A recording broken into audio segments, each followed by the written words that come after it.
Tuombe.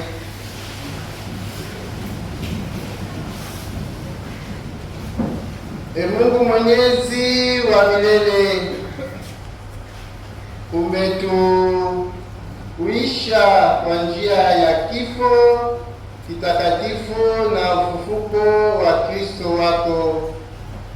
Tunakuomba udumishe ndani yetu kazi ya rehema yako, ili kwa kushiriki fumbo hili takatifu tupate kuishi katika uchaji siku zote, kwa njia ya Kristo Bwana wetu.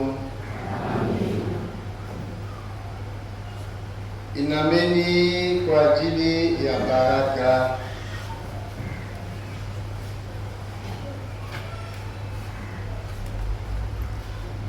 Bwana,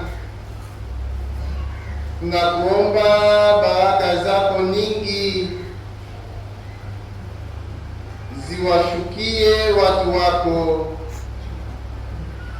ambao wamekumbuka kifo cha mwanao kwa kutazamia kufufuka kwao.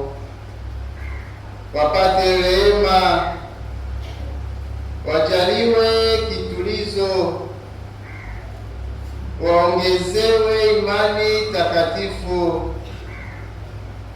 na wathibitishiwe ukombozi wa milele kwa njia ya Kristo Bwana wetu.